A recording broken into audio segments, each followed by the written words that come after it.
Selamat datang kembali di pembahasan kita. Hari ini kita gali lebih dalam nih soal bab 13 dari buku Getting More. Fokusnya spesifik ke negosiasi pas kita lagi traveling. Betul, seringnya kita mikir, paling cuma soal diskon tiket atau kamar hotel gitu kan? Iya, padahal buku ini bilang, wah ada jauh lebih banyak yang bisa kita dapetin.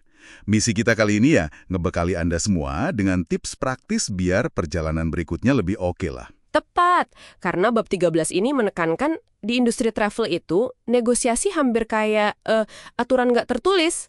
Kalau Anda nggak nyoba, kemungkinan besar Anda bayar lebih mahal atau ya kehilangan kesempatan dapat kenyamanan ekstra. Oke, jadi poin pertama yang paling dasar banget, jangan takut buat nawar atau sekedar bertanya gitu ya. Persis, anggap aja kayak lagi di pasar atau bazar.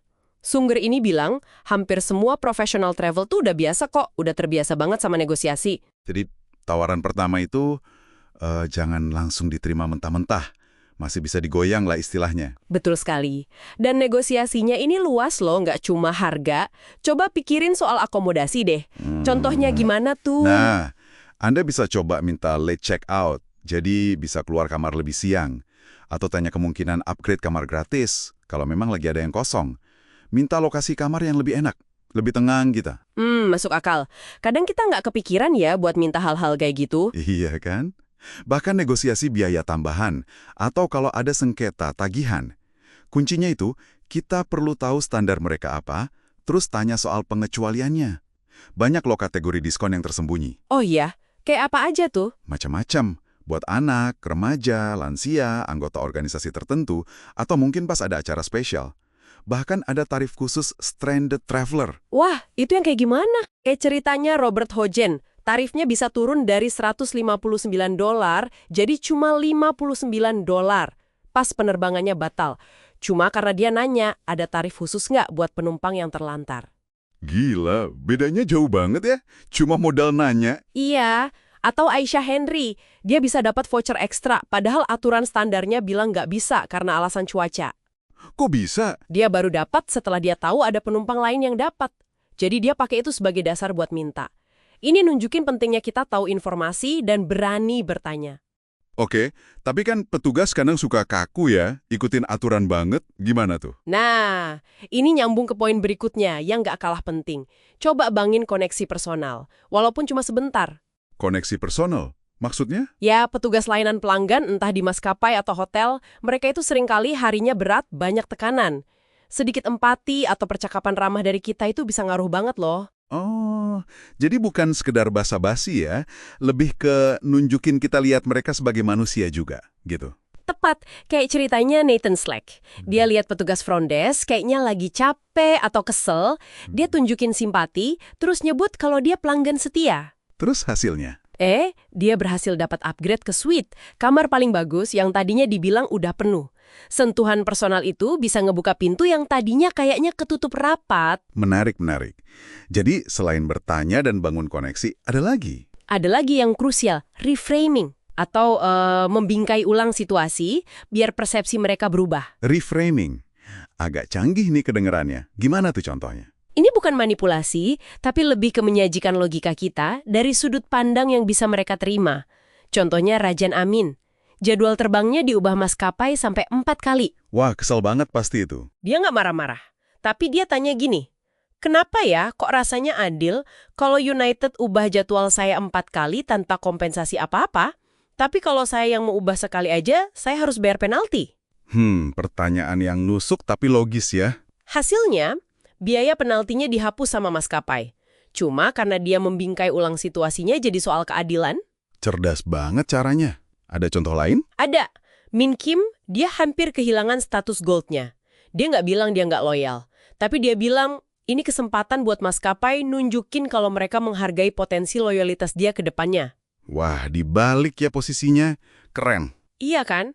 Thomas juga pakai cara mirip buat biaya pembatalan, terus Atul Kumar bisa dapat check out super telat sampai jam 7 malam tanpa biaya.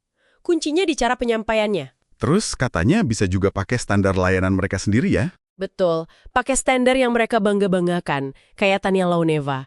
Dia dengar manajer rental mobil ngomongin pentingnya layanan pelanggan. Terus dia pakai itu? Iya, dia pakai argumen itu buat minta upgrade mobil karena dia udah nunggu lama banget. Dan ini nyambung ke poin lain, jangan gampang nyerah sama jawaban tidak yang pertama. Nah, ini sering kejadian nih. Sekali dibilang nggak bisa, yaudah kita pasrah. Padahal belum tentu. Ellen Boxer itu terus tanya ke petugas yang beda-beda sampai akhirnya dapat upgrade kamar. Jessica Weiss juga gitu. Yang kasus tiket Amtrak itu ya? Iya, agen tiket nolak ganti rugi selisih harga gara-gara mesin rusak. Dia nggak berhenti, dia eskalasi ke supervisor. Pertanyaannya juga cerdas, berbasis standar. Apa kebijakan Amtrak emang nagih pelanggan gara-gara kesalahan Amtrak sendiri? Jawaban tidak dari satu orang emang belum tentu jawaban akhir ya. Kadang harus cari orang lain atau level yang lebih tinggi. Persis, kegigihan itu penting. Termasuk pas hadapin sistem yang kaku kayak birokrasi. Ada cerita Marsha yang butuh visa Prancis cepet banget. Gimana tuh ceritanya? Dia berhasil karena sikapnya yang ramah banget dan menghargai petugasnya, meskipun sistemnya nyusahin. Jadi dia kayak negosiasi sama sistem lewat orangnya. Pendekatan yang manusiawi ya, walau ke sistem. Terus kalau negosiasi sama keluarga atau grup buat rencana liburan gimana? Itu kan sering konflik juga. Nah, itu beda lagi pendekatannya. Kayak Jeff Stanley, ada konflik soal tujuan liburan keluarga. Dia nggak maksa satu solusi. Terus dia ngapain? Dia mundur dulu, coba identifikasi masalah intinya apa.